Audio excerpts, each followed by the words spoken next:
Vas-y. Et l'association de parents d'élèves s'est mobilisée parce qu'à la rentrée, il va y avoir 28 élèves par classe pour 4 classes. Et du coup, ça fait des effectifs qui sont assez conséquents. On sait déjà qu'avec les lotissements dans Venère, il va y avoir d'autres effectifs qui vont arriver. Donc concrètement, il va y avoir 29 voire 30 élèves par classe en cours d'année.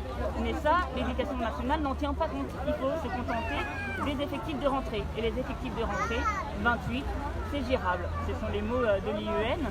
Et en fait, l'éducation nationale préconise 24 maximum en grande section. Et quand on dit qu'avec la 5e classe, on serait déjà à un 24 minimum avec les effectifs arrivants, ça ne compte pas. C'est toujours les effectifs de rentrée.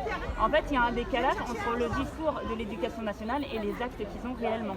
En fait, nous, on ne comprend pas. On a les effectifs, on a la 5e classe, on a le soutien de la mairie. Il manque que le poste, il manque que le positionnement de l'éducation nationale. Et clairement, il n'y a pas besoin. Donc 28, c'est gérable. Et on laisse courir. Donc l'éducation nationale, en fait, ils soutiennent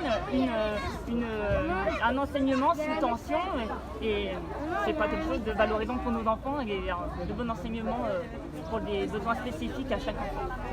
Et cette action aujourd'hui, elle avait le but de sensibiliser les parents d'élèves aussi qui sont peut-être pas au courant de ce qui se passe. Si, on les avait sensibilisés déjà un peu en amont, on avait envoyé une pétition, on avait prévenu qu'il y avait cette mobilisation ce matin. Et puis c'est aussi pour montrer à l'institution que même si ils disent qu'ils ne peuvent rien faire, que nous on est quand même pas contents et qu'on ne se taira pas pour autant. Et vous avez prévu d'autres actions par la suite? Ce serait bien on n'a pas encore prévu, mais ce serait bien qu'il y ait une action au niveau du bassin de communauté de communes ou même de la circonscription, parce qu'on n'est pas les seuls. Et d'ailleurs, l'éducation nationale l'a dit, enfin l'IEN dit on n'est pas un cas isolé. C'est d'autant plus inquiétant, j'ai envie de dire, mais comme c'est une norme, on n'est pas censé bouger le petit doigt. Mais oui, j'invite tous les autres associations de parents d'élèves à faire de même à la rentrée, parce qu'on ne sera évidemment pas les seuls dans cette situation. Merci.